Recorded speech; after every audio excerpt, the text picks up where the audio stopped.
And we're live. I dressed for the occasion today. Let me take a little sip of water while I wait for people to show up.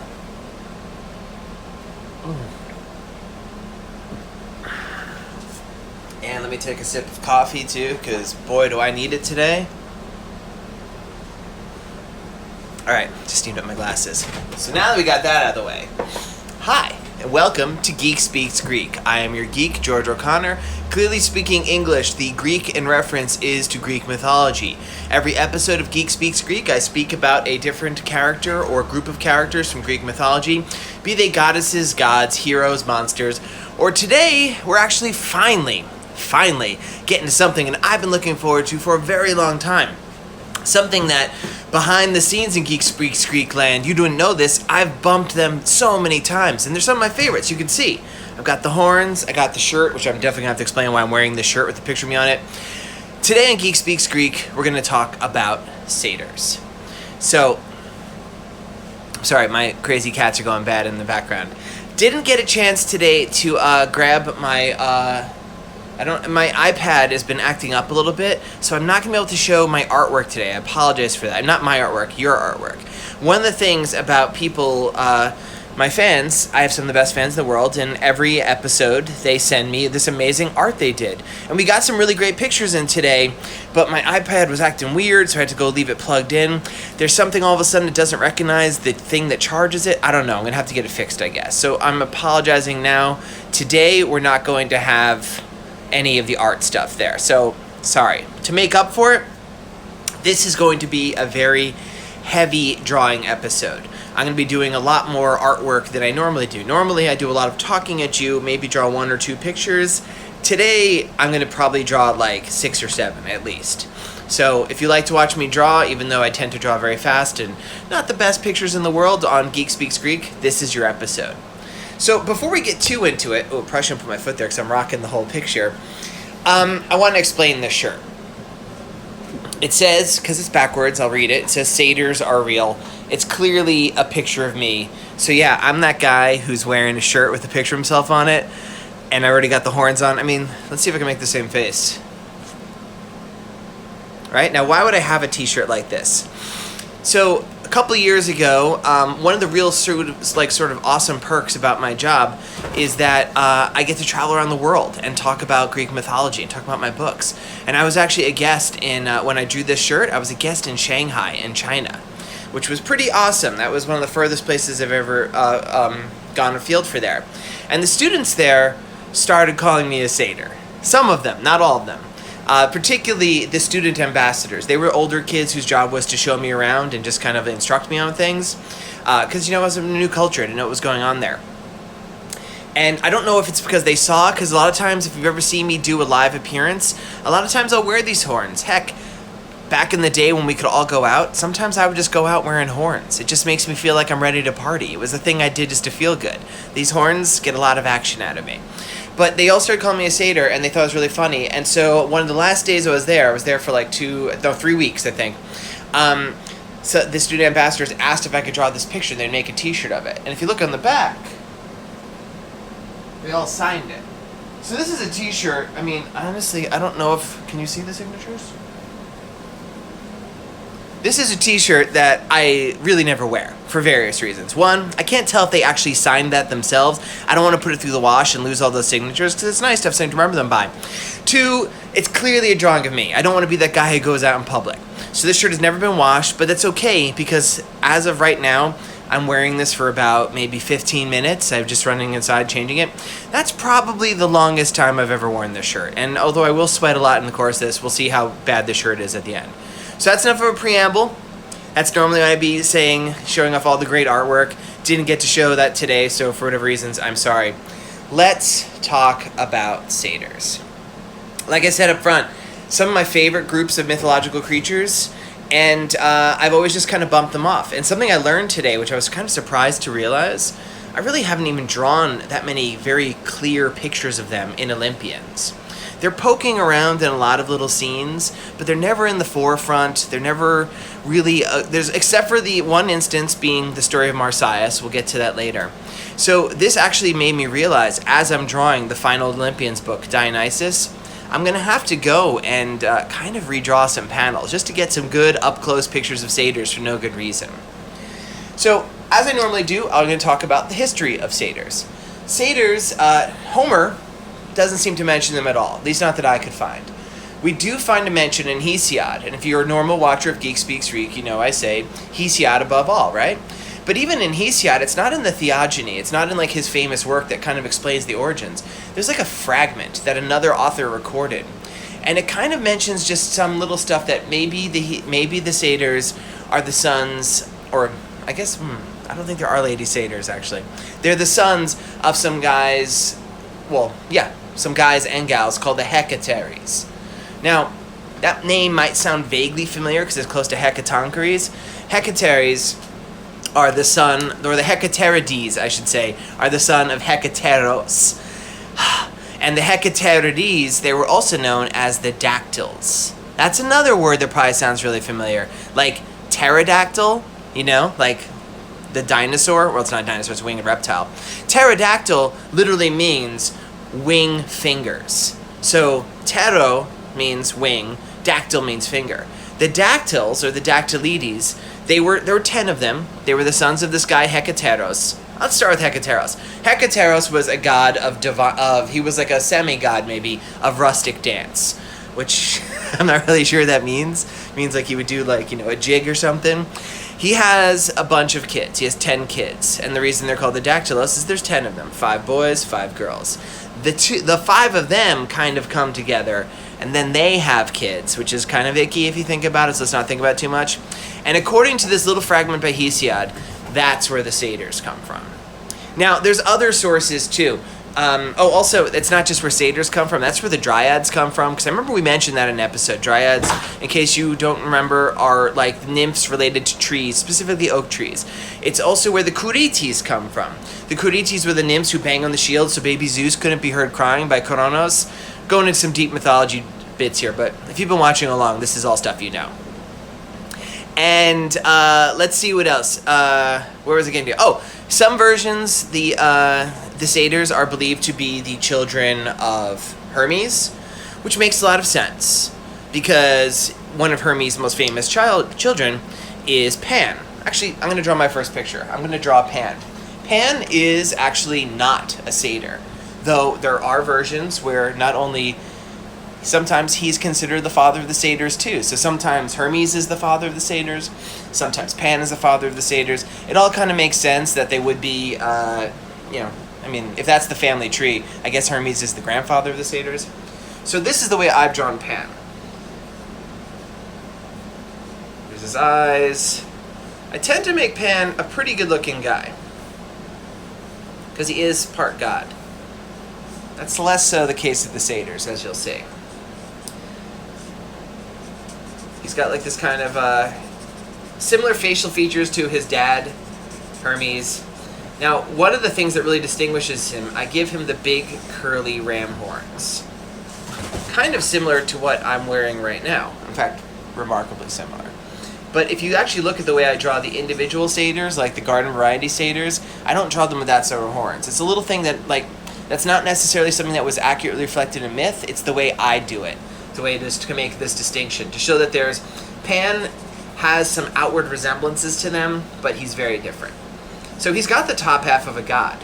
You know, he's got this amazing physique that he doesn't have to work out for at all. He's pretty hairless, except for the fact that from the waist down, he's completely, you know, a goat. But doesn't have like any body hair or anything.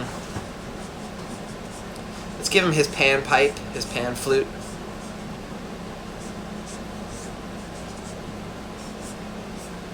So there we have a picture of Pan. Now, unfortunately, I left off his most distinctive feature, his goat leg, so let me draw a smaller Pan so we could do that. And I'll make this him in the middle of... He's going to be kicking up his goat legs, blowing his horn in the air, and just kind of dancing.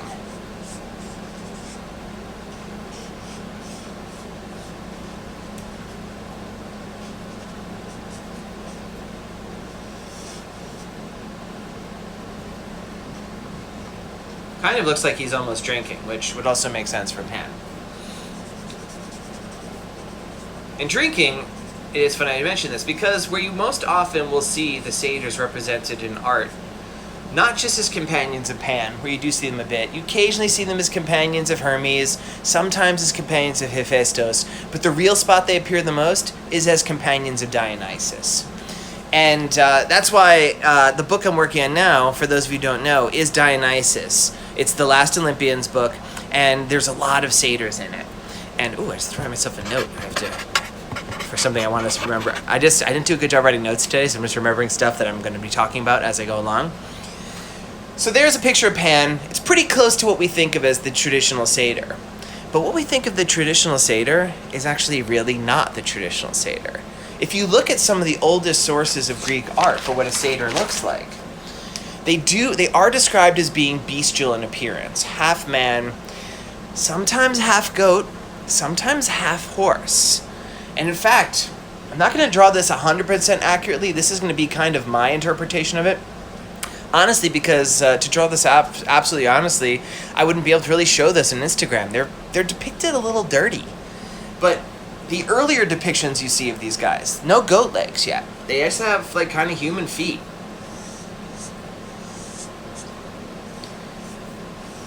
They're normally pretty muscular.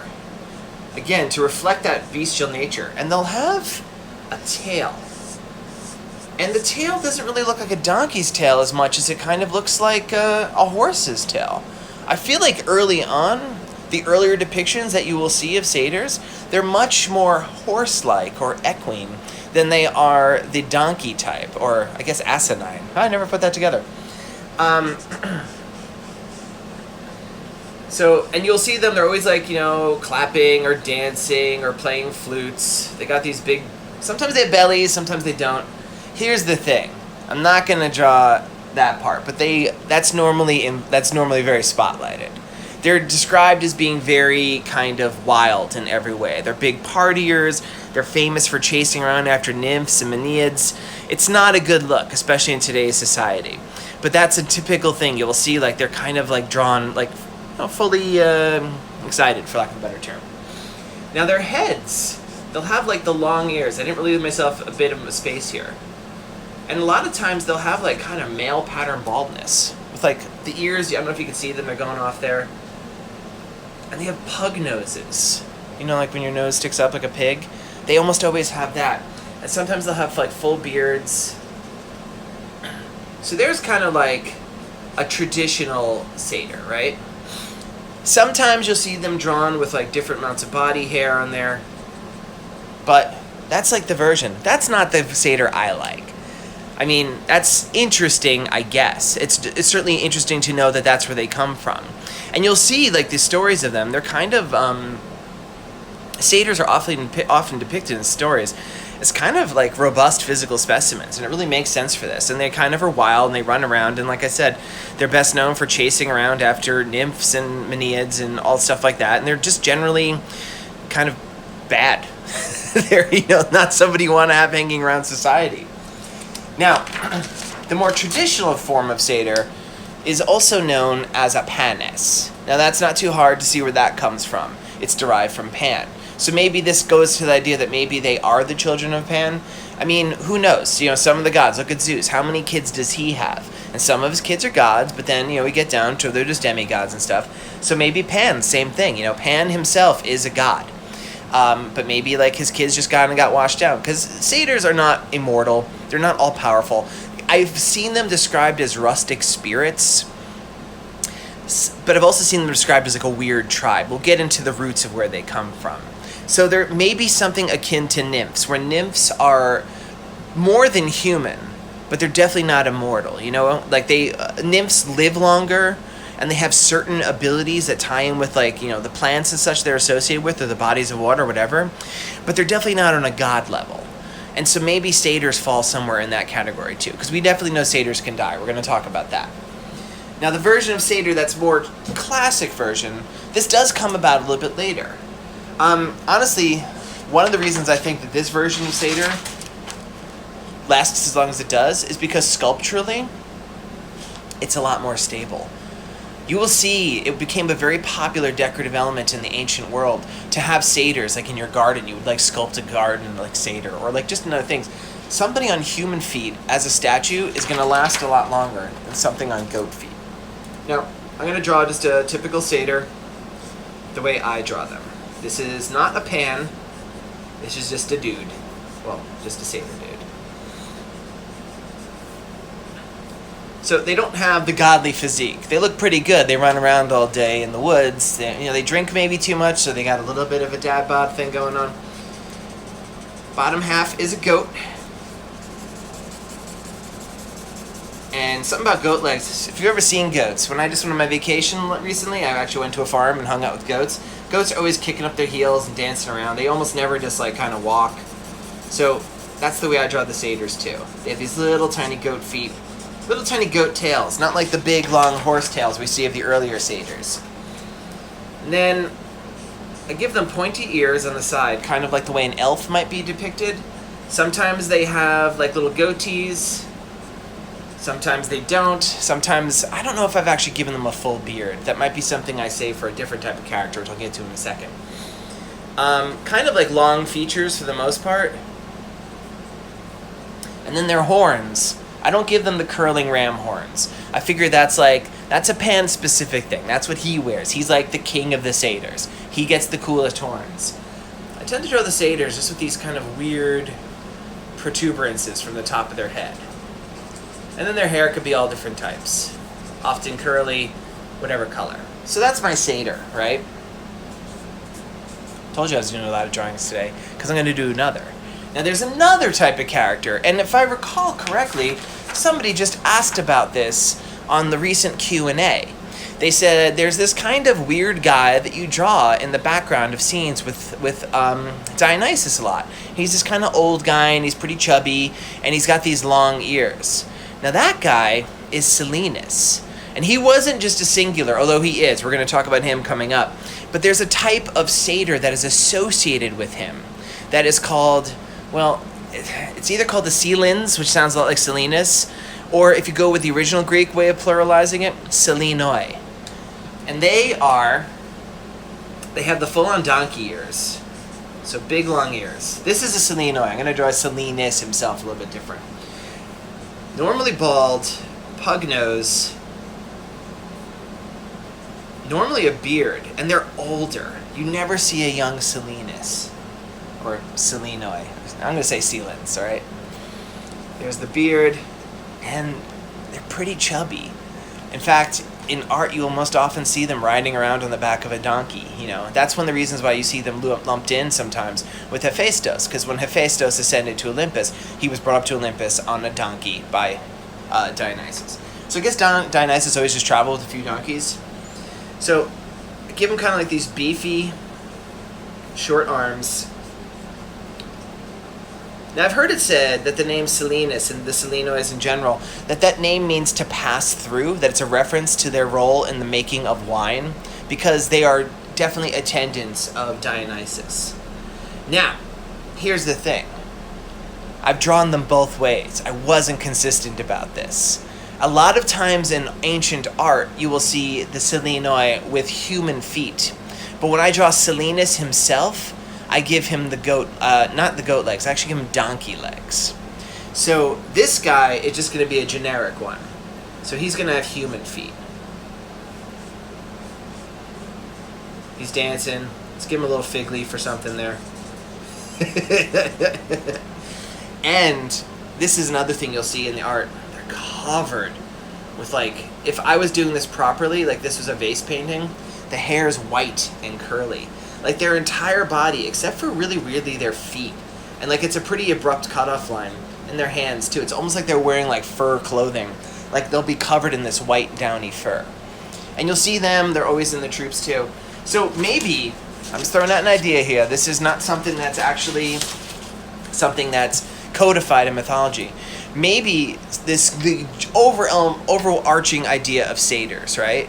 Maybe this family of creatures comes in 3 distinct varieties. There's the part horse satyrs, who look like that. There's the part goat satyrs, who look like that. And then there's the part donkey satyrs that look like that. maybe there's like pig satyrs and sheep satyrs we haven't seen yet. And then if you think about it, man, maybe like Pan is like, he's like the ram one. I don't know. So that's satyrs as a general group of people. Now there's one other type of satyr that you see mentioned. And this one doesn't appear so much in mythology as it does in like the travelogues of guys like Pausanias.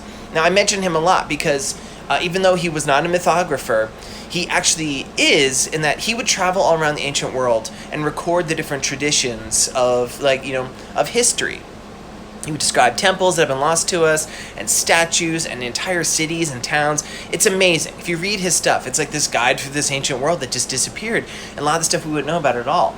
And he records more than a few stories about this type of well, there's different names for them. They're called satyrs, but there'll be satyrs like in Ethiopia, or there'll be satyrs like in Libya. Basically, satyrs off the African coast, they're described as these kind of, they're not human. They have like long arms and they're covered with fur, and they have that kind of like, not quite a pug nose, almost like these two holes in their face, and they could be very vicious, but they seem like they're human. And people are pretty sure that these satyrs, what he's talking about, he's describing apes. I mean, if you think about it, he's down in Africa. They don't have nose. I think he's just straight up describing, and you'll see artwork of them.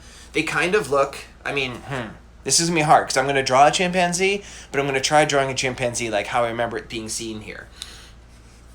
Where they have like the eyes, they have like the holes in the mouth, they got like big, sharp teeth, and they're scary. Covered with hair. Long arms. This is the worst drawing of a chimpanzee ever committed.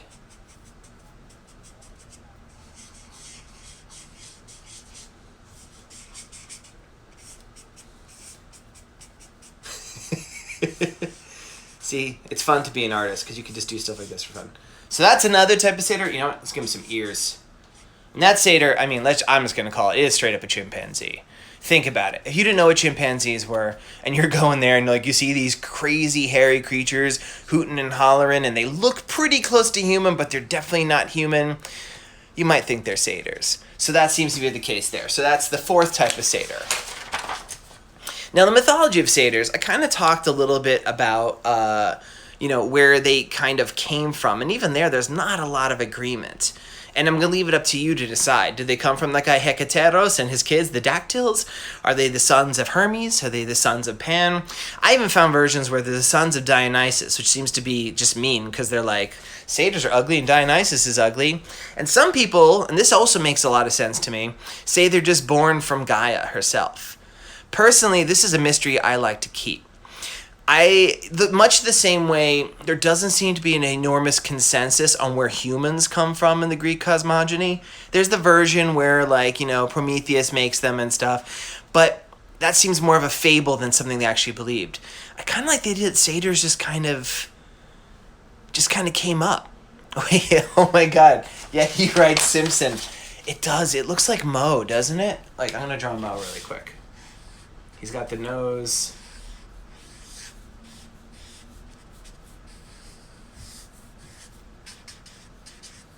Okay, yeah, so Mo is clearly a satyr, right? I think we can agree.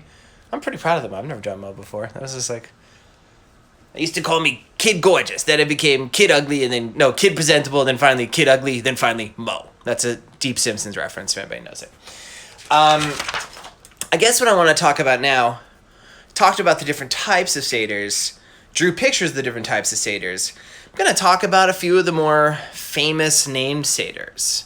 The most probably well-known to readers of Olympian satyr so far is Marsias.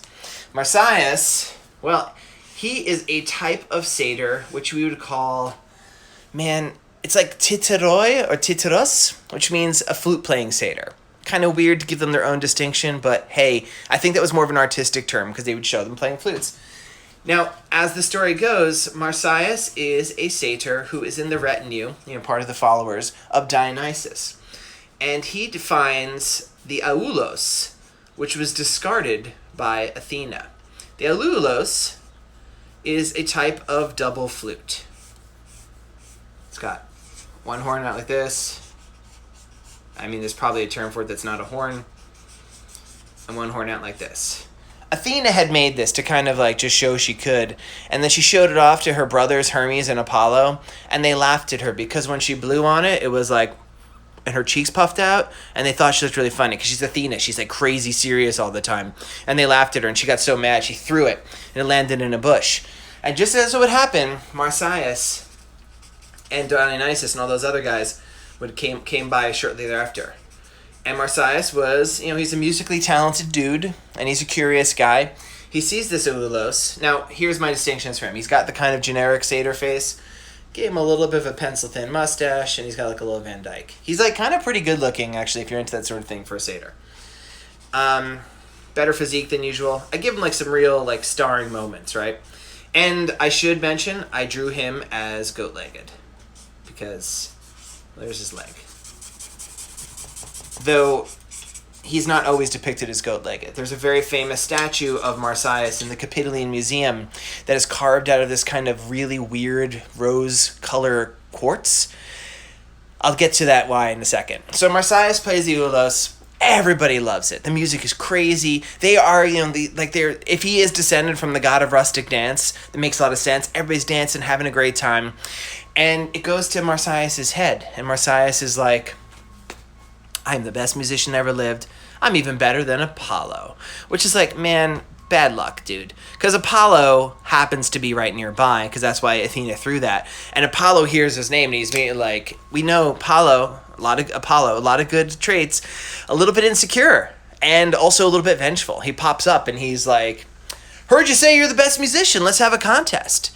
And the way I depicted Olympians, I'm sweating so much, guys, I'm sorry, is Dionysus kind of eggs it on. Dionysus, remember, his whole role, he's kind of like the destructor of normalcy. He's just going to kind of egg you on. He's like, you should do it. If you could do this, he'll grant you a wish, any wish you want. You would have the wish of an Olympian. You can imagine how good that is? Like, Dionysus, you should know you don't want to have the wish of an Olympian and use it wrongly. Look what happened to your mom, Semele. But that's a story for another day. So they have their music contest, and predictably, you're not going to beat an Olympian, unless you're Orpheus. He's not Orpheus.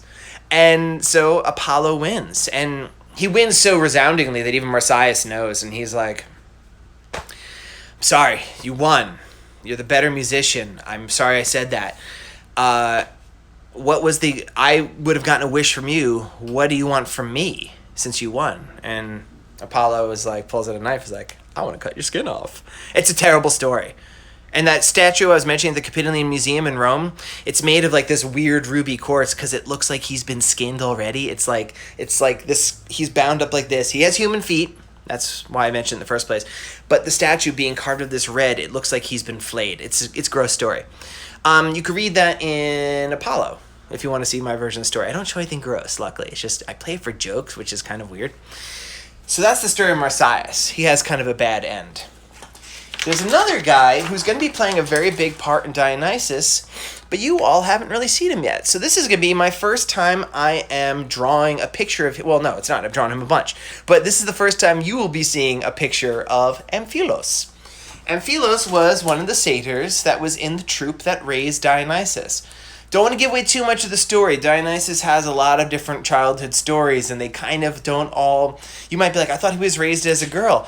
I thought she was raised as a girl. She was. That doesn't end very well. And eventually she's raised by these satyrs. And while she is with these satyrs, there's this one young satyr named Amphilos. Amphilos' name means grapevine.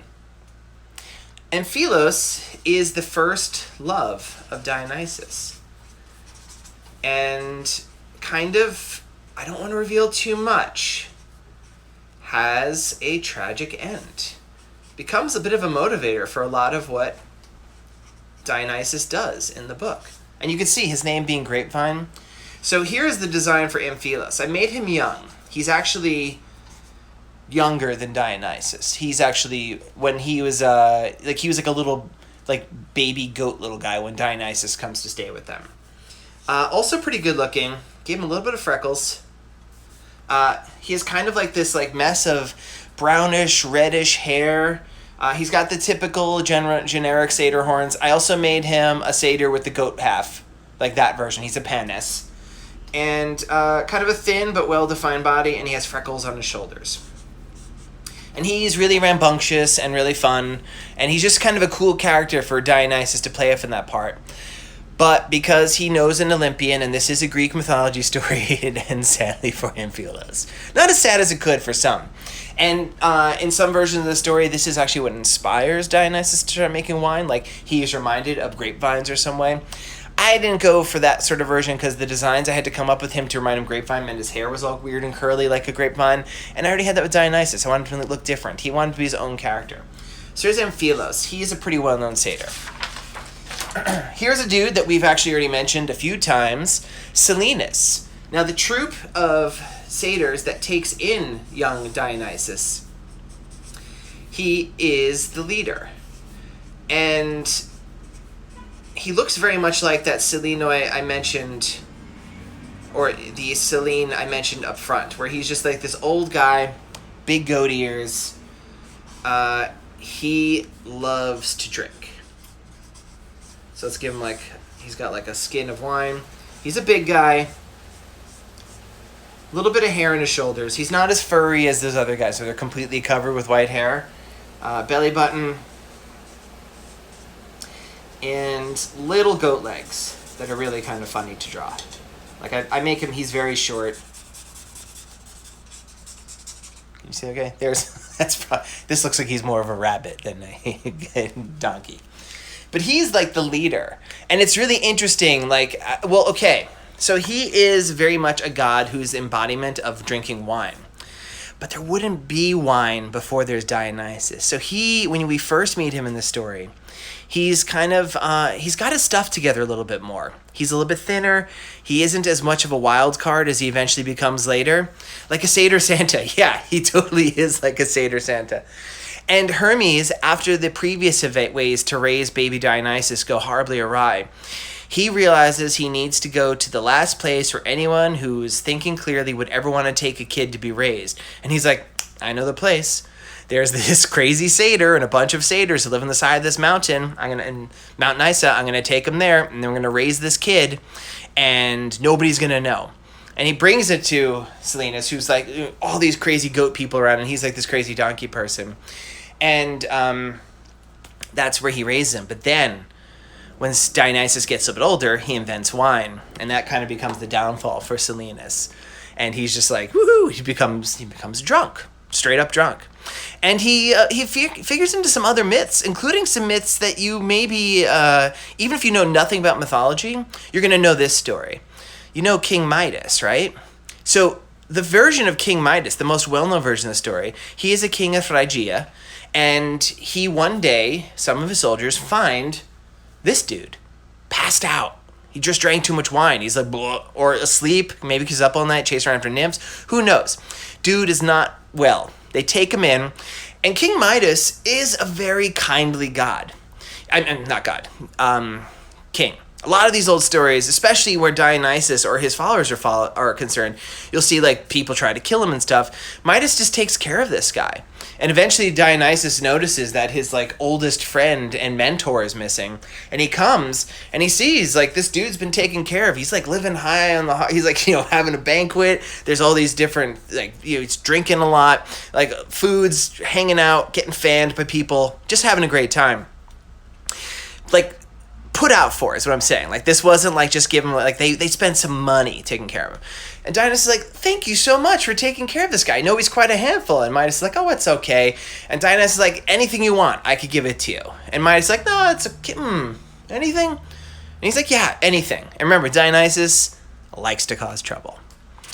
And Midas is thinking, and he's like, while you were gone, this guy Salinas was telling me a lot of stories. He says, you're a god. And Dionysus is like, I am. And he's like, he says like you could kind of like touch anything you want. You could transform yourself into anything. He's like, definitely. He's like, and you could change anything you want into anything. He's like, yeah, and like just makes a glass of wine out of nowhere. And he's like, could you give someone else the ability to make anything? And Dionysus is like, within reason. And so Midas comes with the idea, could you make it so everything I touched turns to gold?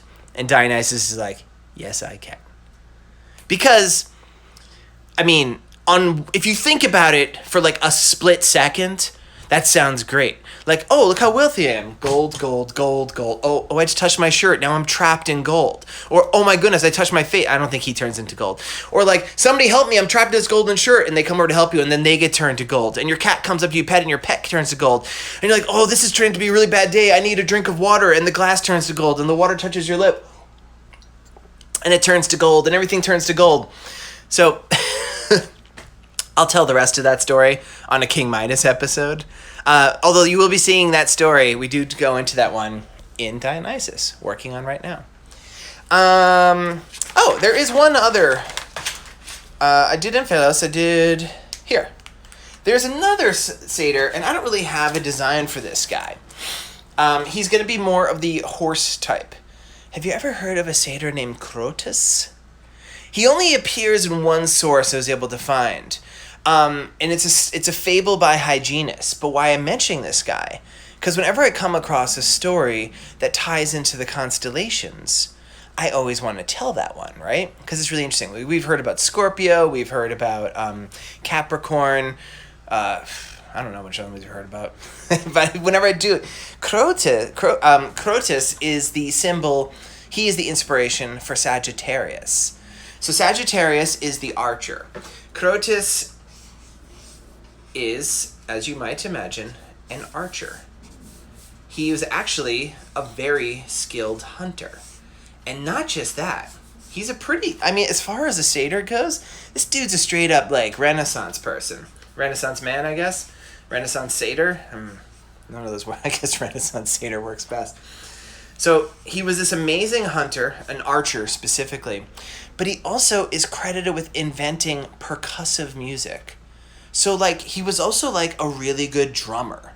So this guy, with his horse ears, those are ears. I'm going to give him the male pattern baldness, because those ones tend to have it, and the pug nose. But he invented music that had a real beat to it. Boom, boom, boom, boom, boom. And for that, he was beloved by the muses. He's got that tail. Let's give him some chest fur, some belly fur. He's wearing clothes, but he probably wouldn't have. But I don't want to get in trouble. And he has human feet. So when he died, the muses actually petitioned. In this story, it's Hyginus, so they called him Jova. But they petitioned Zeus. They're like, can we do something to remember this guy? Like, he gave us music with a beat. You don't know how big that's going to get. And Zeus is like, yeah, we'll do something. Now, it's pretty hard to show a constellation of somebody playing a drum or something. It'd have to be like moving stars, and that would probably create huge catastrophic disasters in far-off galaxies. So instead, they chose to immortalize him as the archer. But sometimes you'll actually see, how sometimes people do like the thing where they connect the stars in an archery thing, and they'll be like, kind of like, this is the bits. Like, you ever see the one where they do like the bear, and it's got like a really long tail? You're like, why does a bear have a tail? Same thing with when you see when somebody connects the dots on a Sagittarius, he has a huge tail because he's this guy. His name is Crotus, and if you know any Sagittariuses, now you know they are drum-playing, arrow-shooting satyrs. So, there. So, that's, I think that's really all I have to say about satyrs today. It was a lot. It kind of goes into some weird directions. I've always had this, like, kind of funny thing with satyrs. I think ostensibly, you look at me, I'm not somebody who looks particularly goat-like. I think, we all know people look like goats. They tend to have, like, long dangly beards. They tend to be thinner. They tend to be, like, long people. But for some reason, there's always been a very satyr-like quality to me. I used to have, like, just a chin dangle. Maybe that added to it. And it just becomes fun. There's just something about the fact that they're, like, sometimes they're really dangerous, like the kind of scary Mo Sislak ones, which I'll turn back to there. And sometimes, they're just kind of agents of chaos and destruction. But there's something about, like, just this nature. This kind of weird subspecies? Different species of humans? In fact, this is getting out into some weird stuff. I've heard people hypothesize, and this is real fringy, that they think satyrs might actually be, like, weird, passed down from generation to generation memories of other primitive races of humans, like Neanderthals or something.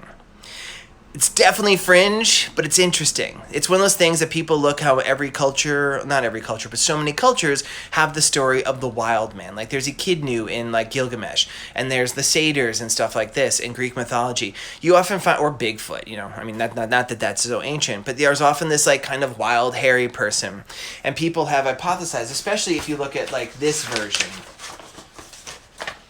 You know, take the tail out of the scene, probably take the ears out of the scene, but just like big hairy wild guys, yeah, it could be. Or it could just be that it's easy if you're going to create a mythical creature. It's not that hard to think of just a person who's a little bit wild. We're all people. We look at people every day. So if you're going to imagine a mythical creature, a person that's a myth, like a person type mythical creature, is a lot easier to assume that people will land on than like, I don't know, a dragon, which wouldn't look like something they do. And that's why you see this so prevalent everywhere. So that is my entire episode. Well, it's not, because now I'm going to take Q&A. So if anybody has any questions, I would love to hear them. Did we get any questions yet already? people talking about, I'm assuming, the story of Marsias. Yeah, that's a messed up story. It's definitely the ones it's kind of hard to get on Apollo's side after that one. I was reading a bunch of old reviews recently of people who were mad at me for my depiction of Apollo because they think he's so mean. I'm like, Marsias. That's all I got to say is Marsias.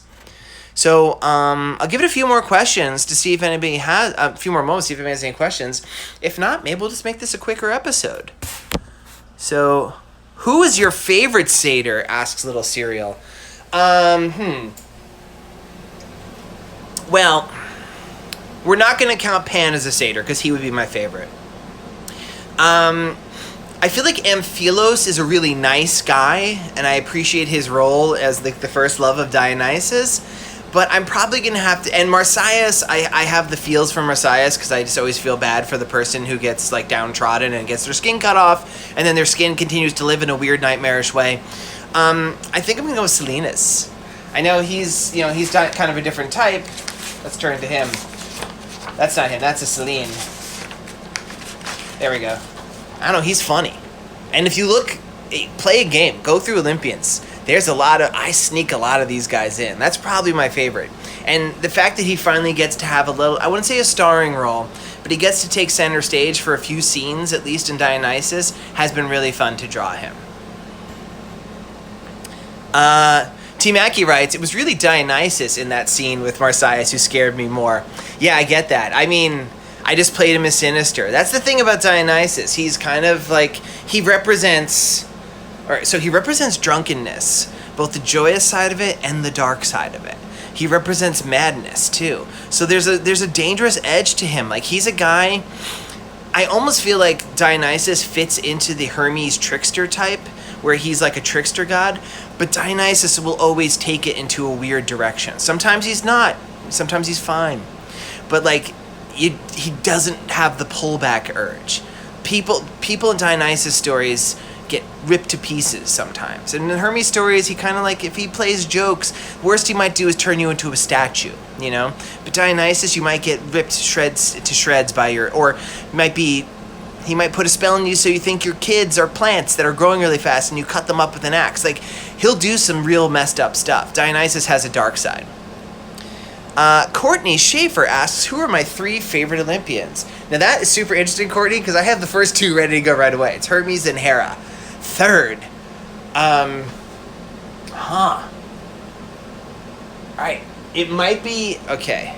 This might be weird. People are going to be weird because I pick on them all the time.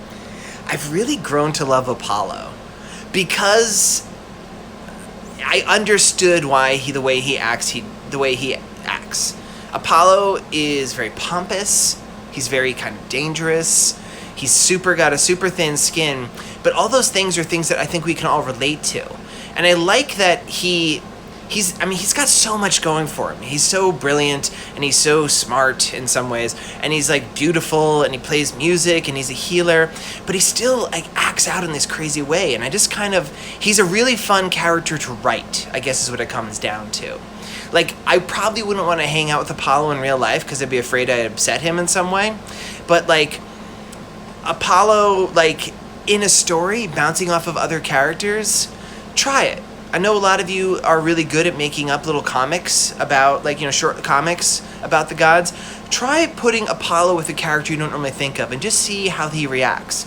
Because it's kind of funny, and that makes him a really great utility player like that. So I've really come to enjoy Apollo, which is funny because going into the series, he was maybe my least favorite. Let's see. Would Hermes and Dionysus get along, little Cyriacs? Yeah, oh, absolutely. I mean, not as much... weirdly, you would think they'd be kind of like hanging out and like being buddy-buddy. So Pan and Dionysus, Hermes' son, they're often together hanging out. Hermes almost occupies a little bit of a father position to Dionysus. Dionysus is the only Olympian younger than Hermes, but Hermes plays several important roles at early stages in life of getting him to, like, literally shepherding him to safety. So he's actually held him as a baby. He's transported, or her as a baby. Dionysus has transported him, her around. And, like, I feel like there's a little bit of disconnect there. Also, my personal take on Hermes, he is a trickster, but he's also a super efficient and on-the-ball guy. He doesn't drop anything. I don't think he has a chance to ever hang out, and I don't think he would ever drink. I think he'd be a teetotaler. So I think he kind of would zip in and be just enjoying, like, oh, look at that guy being a jerk, and oh, what's happening there? And like, hey, she's got no clothes on. And then he zips out again. Because that's Hermes. He's got a million things to do. Now his son, Pan, who has a lot of his dad's qualities, he could hang out and just be like, woo, let's have some more wine. Which are more crazy, centaurs or satyrs? Oh, oof. All right, I'm going to say bad crazy centaurs. Because they're just like... I don't know, man, like, you invite them to your wedding and they're going to tear up the wedding and beat somebody into the ground with trees and stuff. Satyrs, I think centaurs are just inherently more dangerous. Satyrs are more of, like, a pest. Does that make sense? Like, except for maybe those centaurs, the satyrs I was mentioning, they're clearly just old descriptions of chimpanzees. Like, chimpanzees are scary. Those things will tear your face off and leave you alive. Do you feel concerned with depicting satyrs in certain ways? They're so frisky. That's from T. Mackey. Yeah, it's the sort of thing, like, I've done it a few times in the series, but I've been very hesitant. Satyrs' behavior is completely inappropriate. If a person acted like a satyr, they'd be in jail, and rightly so. But it's the way, when people think of satyrs, I mean, I'll draw it right here. This is like what they normally think of. Like, here's a satyr. He's running around, chasing after a nymph.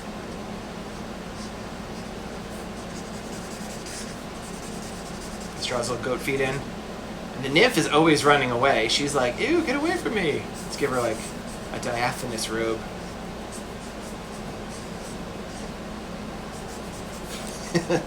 Aren't you guys glad I took time to draw that picture? What a work of art. So I've done it once or twice. I was flipping through my books. I'm like, okay, yeah, like literally once or twice. I mean, I even drew, there was a comic I drew years ago. It was a brief intro to Greek mythology. I drew for the Wall Street Journal. I drew myself as a satyr in it. And there's a scene where, like, the satyr nymph me is chasing around after a nymph. And, like, that's not behavior I would ever do in real life. No means no, you know? Like, just, they're creeps. So I show the satyrs. Actually, in Dionysus, I don't think you really see it. And in fact, in the biggest scenes you see with the satyrs, even in Apollo, you don't really see it much. I kind of do steer away from that version of them chasing around after women, because that's just not something that we need to be seeing reflected. Are there girl satyrs? Asked Tyangel. I don't think so. Which I don't know if you saw at the beginning, Tyangel. Like, I started calling the satyrs the sons of Hekateros. I'm like, wait, should I say the children? I'm like, no, I think there are only boy satyrs. The way I guess I can describe that, if we go to the Hekateros origin, right? So the satyrs are children of Hekateros and the Dactyles. And then so are the dryads. And then so are the Kurites. Kurites are sometimes presented as both male and female. But the dryads, they're pretty much only female. So I think, okay, if we're talking like in terms of speciation here, like maybe there's some real big sexual dimorphism here. Where like the females of this species, they have the same parents, so it makes sense they're just straight up brothers and sisters, are dryads, they're nymphs. They're beautiful women, like maybe a little bit willowy. Does that work as a pun? Dryads are more oak trees. Let's try to make good fun there. Anyway, but then the males of the species are satyrs, and they tend to be either goat, horse, or donkey. So I don't think there are. I'd love to see somebody draw them if they do, though. It'd be pretty cool. Do satyrs have any weapons or fighting styles? Asked Little Cereal. Huh. Well, we know, like, in the case of Crotus, that he had a bow and arrow. So, yeah, I think they do. I don't know if they have a specific type of weapon that's really associated with them. I've seen them depicted with flails, like short whips. But that's more like, again, that's more in a frisky way I see that, so maybe that's less of a weapon. Fighting style, I'm going to say, this is totally me just making this up. They're probably pretty good at kicking because of the goat feet and the horse feet. Well, they don't really have horse feet, but they're probably pretty good kicking.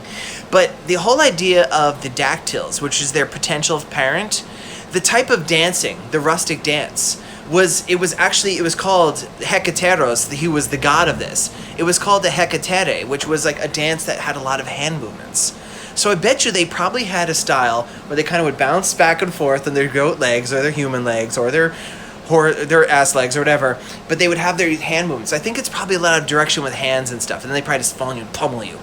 I mean, this is just me totally making stuff up, but Courtney Schaefer Satyrs headbutting would be nice. That would make a lot of sense. Courtney Schaefer asks, can you draw baby Poseidon? All right. Now, I know this is something people ask a lot. People want to see baby versions of Olympians. Why not, right? So I've never drawn a baby Poseidon.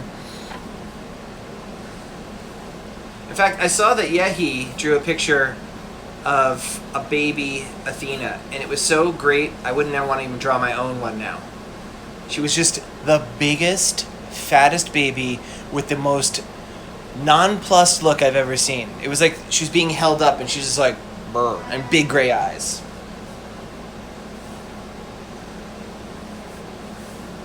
So here's my baby Poseidon. He's got the eyebrows. I figure he's gonna be a fat little baby, because, you know, most babies are. You ever see like one of those really skinny babies? That's always weird.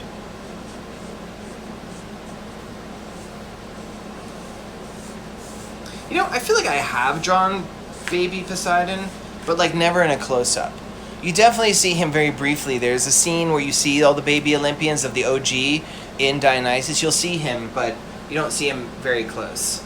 Yeah, that's it. I don't think he'd have hair yet. I kind of want to give him like just a couple strands, but that's going to look weird. It's going to ruin the effect. So there's my, there's my baby. Oh wait, I want to give him this. There, my baby Poseidon. Do we have any other questions here? I think, well, we might actually be done. Looks like the questions are wrapping up. Oh, Megan asks if you could draw, he needs a mustache. Little Cereal, he doesn't have a mustache yet. He's a baby. That'd be so weird. In fact, if you look, even in Zeus, when he first comes out, and almost the entirety of the book of Zeus, when he first is regurgitated by Kronos, he does not have a mustache yet. That's something that he grows later. So, okay, Megan asked for the baby Athena. I'll draw the baby Athena, but I don't think I'm going to do any better than what Yehi did. And it's going to be big gray eyes, but she's going to look very intelligent, right? Because she is. She's Athena. She knows what's going on.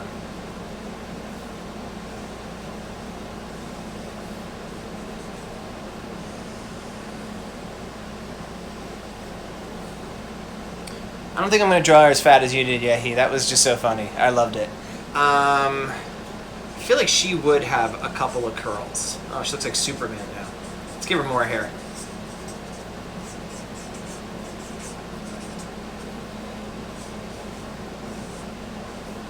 And then she could be holding like a little tiny spear.